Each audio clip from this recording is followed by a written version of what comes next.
Sir, for just saying your protests are uncivil, they made the education minister to withdraw his statement. When a man repeatedly says Tamil is a barbaric language, Katumirandi Bhashai, look at the hypocrisy. They keep his photo in every room. I'm sure even in the parliament office of that party, his photo is there. They garland him and they worship him and they say he is the icon of Dravidian movement. But he said Tamil is Katumirandi Bhasha. So, sir, I'm saying unbelievable that this person is worshipped, but our poor Dharmendra Pradhan just said don't do uncivil protest. He is being accused.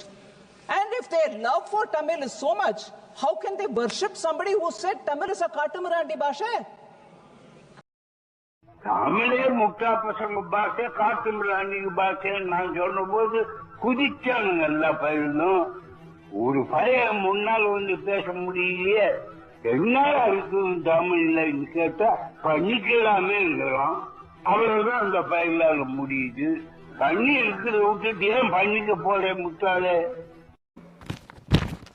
प्रिय सहोदरी भवति भिक्षान्देहि சரி கேட்கும் உங்களுக்கு.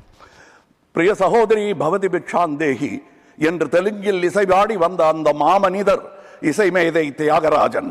அவர் பிக்ஷா பாத்திரத்திலிருந்து எடுத்த சில்லறைகள் நவீன காலத்திற்கு உதவாது என்று தெரிந்தவர்கள் நீங்கள்.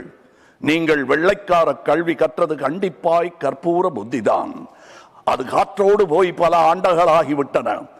அதன் பிறகு உங்கள் பிச்சை பாத்திரம் உருமாற்றப்பட்டது. பிச்சை குவளை பெரும் உண்டியலானது. அந்த உண்டியலை உடைத்து நிதி திரட்ட உதவுவோர் இன்று தமிழரை பார்த்து என்ன சொல்லுகிறீர்கள்? தமிழ் பிச்சை எடுக்க கூட உதவாதா? ஓரளவு உண்மைதான். ஒரு தெற்கத்தி அறிவுரை தங்காய், தமக்கென உங்கள் நிதியை திரட்ட ஆங்கிலத்தில் இந்தியில் பிச்சை எடுக்கலாமே. தமிழ் பிச்சை எடுக்க உதவாது, திருடவும் உதவாது. தமிழன் பிச்சை எடுக்க மாட்டான், அதுவும் உங்கள் பிச்சையை ஏற்கவே மாட்டான். தங்கச்சி, ஓட்டையும் நாட்டையும் இந்த கமலஹாசன் விற்கவே மாட்டான். உங்கள் சாபங்களில் எங்களுக்கு நம்பிக்கை இல்லை. Please conclude. உங்களுக்கு இருக்கக்கூடும் என்ற நம்பிக்கையில் நீங்கள் உணர என் திட்டத்தை சாபமாய் போடுகிறேன். கருணையுடன் நீங்களே ஏற்பீர். உங்கள் இஷ்ட தெய்வங்களை வேண்டிக் கொள்ளுங்கள். பகுத்தறிந்த தமிழ்ச்சித்தன் கூற்று இது. உம் வினை உம்மை சுடுக, என்றும் எங்கள் நாடு நீடூழி வாழும். உம் வினை உம்மை சுடுக, ஓட்டப்பம்பும் வீட்டை சுடுக. வந்தீர் வென்றீர் செல்வீர். இது உலக நியதி, அரசியல் நியதியும் கூட. வீழ்க வளமுடன், தமிழ் என்றும் வாழும் நலமுடன். வணக்கம் அவை வந்தடைந்த தலைவர் கூட்டத்திற்கு. சென்றும் வருவேன். நாளை யமதே.